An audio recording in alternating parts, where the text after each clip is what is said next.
नमस्कार। हम विश्लेषण कर रहे हैं आने वाले साल 2026 के।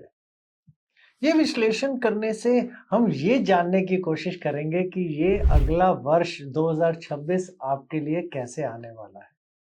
2025 थोड़ा विकेट गया सबके लिए, थोड़ी परेशानियां लेके आया, थोड़ी सी चीजों में क्षमताओं में कमियां करके दी लोगों को, और उतार चढ़ाव तो बहुत सारे दिए पूरी दुनिया भर में सभी को। लेकिन ये 2026 कैसा जाएगा, ये हम राशि अनुसार समझेंगे। आज विश्लेषण करेंगे हम अपने वृश्चिक राशि के बारे में कि उनके लिए 2026 साल कैसा रहेगा। वृश्चिक वालों के लिए 2026 साल जो होगा वो होगा प्रेम के ऊपर कहते ध्यान डालने के लिए, थोड़ा क्रिएटिविटी, नई चीजें करने के लिए और जिम्मेदारियों में थोड़ा सीरियस होने के लिए।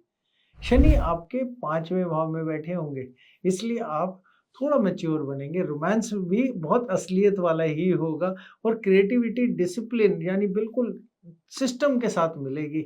और जहां आप देखेंगे कि संतान या शिक्षा से जुड़े विषयों की बात आएगी तो धैर्य बहुत जरूरी रखना होगा। गुरु साल की शुरुआत में बहुत, हम ये बोले कि फाइनेंशियल प्लानिंग यानी जो भी खर्चों के ऊपर या भी जो भी इन्वेस्टमेंट के ऊपर की बात करें, उसकी पूरी प्लानिंग पे पूरा मदद करेंगे।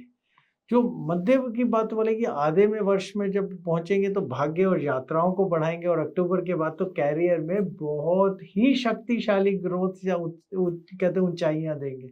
नवंबर के आखिर में राहु केतु भी अपना घर बदल लेंगे, तो वो कम्युनिकेशन, बातचीत में और भाग्य धन से जुड़े भावों पर बहुत असर करेंगे। इसलिए आपके शब्द और जो आपकी डील्स, लोगों से कार्य करने का तरीका, खर्चों की आदतें, सब पे आपके ऊपर रिजल्ट तय करेंगे। शनि वृश्चिक वालों के 5वें भाव में होंगे, जो शिक्षा, क्रिएटिविटी, रोमांस का होता है, संतान का भी होता है, बुद्धि का भी होता है। तो यहाँ शनि देरी के साथ स्थिर बिल्कुल रिजल्ट सामने लाके रखते हैं। कोई भी शॉर्टकट, जल्दबाजी की चीज नहीं आती। बृहस्पति मिथुन में होंगे, जो आपका 8वां भाव है। फिर उसके बाद 2 जून को कर्क में उच्च होके आपके 9वें भाव में पहुंच जाएंगे, और उसके बाद तो 31 अक्टूबर को आपके सिंह राशि, जो आपका 10वां भाव है, उसमें चले जाएंगे। राहु और केतु 25 नवंबर तक चौथे भाव में होंगे। राहु और केतु होंगे सिंह में, जो आपका चौथा भाव है और 10वां भाव है। ये थोड़ा बेचैनी और रिश्तों में थोड़ा सा उतार चढ़ाव, प्रॉपर्टी के मामलों में ऊपर नीचे, और केतु जो है वो आपकी अपनी पहचान के अंदर कहीं थोड़ा सा बदलाव पैदा करते हैं, थोड़ी दिशा में बदलाव पैदा करते हैं। और 25 नवंबर के बाद राहु मकर में आपके तीसरे भाव में होंगे, केतु कर्क में आपके 9वें भाव में पहुंच जाएंगे। ये बहुत खुल के बातचीत करने का समय होगा, मार्केटिंग का होगा, सेल्स का होगा, साहस बढ़ा देगा, बिज़नेस में बहुत शक्ति देगा। और आप देखिएगा कि पुराने विश्वास जिनके ऊपर आपको थे, उनसे थोड़ा बदलाव होंगे, और कहीं न कहीं आप आध्यात्मिक की तरफ अपने आप को लेके जाएँगे। कार्य में बोले, फाइनेंशियल चीज़ों में बोले, आपके करियर की बात जब करेंगे, तो पहले चरण में यानी जनवरी से लेके मार्च तक बहुत आपको गहरी प्लानिंग करनी पड़ेगी।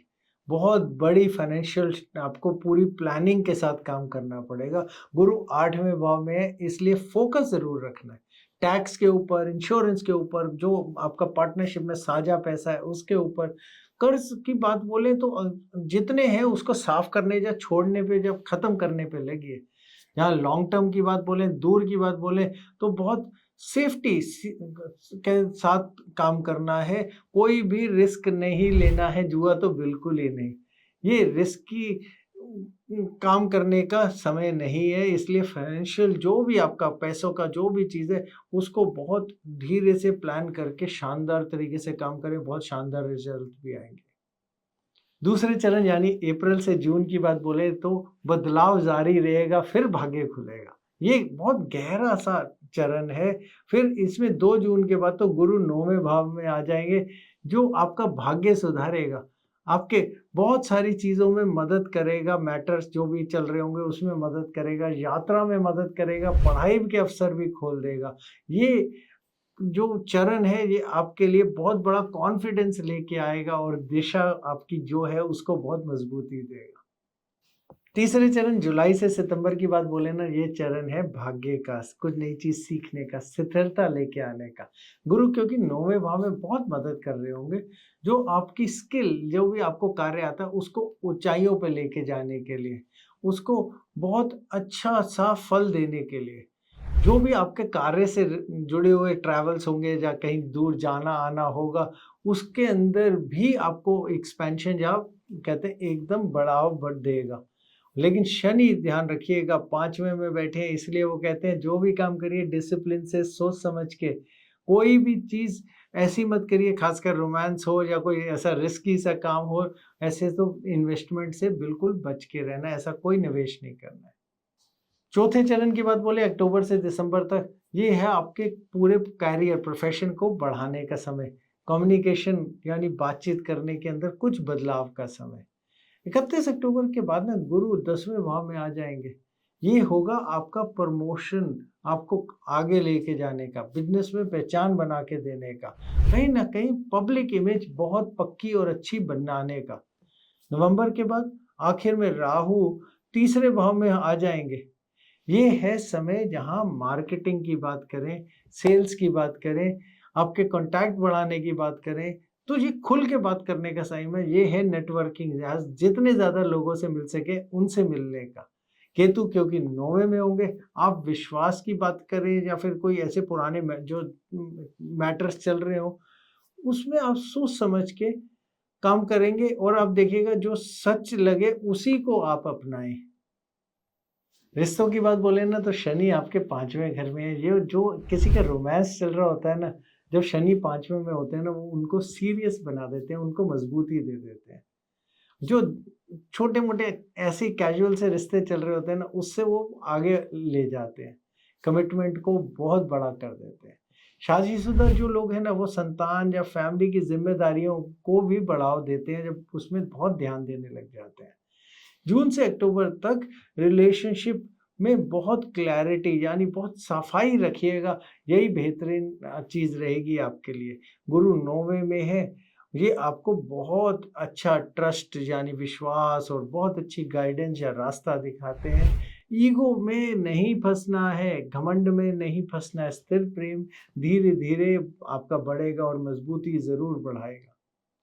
स्वास्थ्य की बात बोले ना, तो शनि 5वें में जिम्मेदारियों में थोड़ा-सा स्ट्रेस दे सकता है। शुरुआती समय में इस साल के गुरु 8वें में होंगे, तो कहीं न कहीं एंग्ज़ायटी या कोई प चीज़ें ऐसी दिमागी बढ़ा देते हैं।